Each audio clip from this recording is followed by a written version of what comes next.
2 ദിവസമായിട്ട് ഇവിടെ മഴക്കാറും ഇന്നലെ മഴയൊക്കെ ഉണ്ടായിരുന്നു.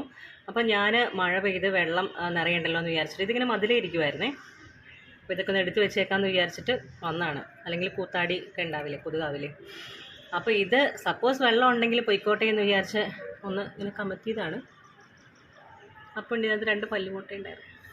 പല്ലിമുട്ടയാണ് ഇടുന്നതെന്നുള്ളത് നിങ്ങൾക്ക് മിക്കവർക്കും തന്നെ അറിയാവുന്ന കാര്യമായിരിക്കും. ഓവി പാരസ് ആണ്. ഇതായി കാണുന്നതാണ് മുട്ട. ഓൾമോസ്റ്റ് അതിൻ്റെ ഉള്ളിൽ കുഞ്ഞൊക്കെ ഫോം ചെയ്തേക്കണം കേട്ടോ. അതുകൊണ്ട് ഇനിയിപ്പോൾ ഇത് എന്തായാലും മുട്ട സർവൈവ് ചെയ്യില്ല, ചീത്തയായി പോകുന്നുണ്ടാവും. പല്ലി ശല്യം ഒഴിവാക്കാം എന്നൊക്കെ പറഞ്ഞ ഹെഡിങ് ആകുമ്പോൾ ഞാൻ തുറന്നു പോകാറുണ്ട്. പല്ലി എനിക്ക് ശല്യമായിട്ട് ഇതുവരെയും തോന്നിയിട്ടില്ല. ഒരു സഹജീവി തന്നെയാണ്, നമ്മളെ ഹെൽപ്പ് ചെയ്യുന്നൊരു ജീവി.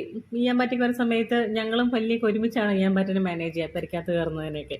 അപ്പോൾ എനിക്കതിന് ഇതുവരെയും ഒരു ശല്യമായിട്ട് ഫീൽ ചെയ്തിട്ടില്ല കേട്ടോ. ഇവിടെ ഒരുപാട് പല്ലിയുണ്ട്, മുട്ടയും കാണാറുണ്ട്. ഇത് ഞാൻ കുറേ മുന്നേ എടുത്ത വീഡിയോ കേട്ടോ. എനിക്കിതിൻ്റെ വയലിലിങ്ങനെ മുട്ട കാണുന്നത് ഭയങ്കര ഒരു സന്തോഷമുള്ള കാര്യമാണ്.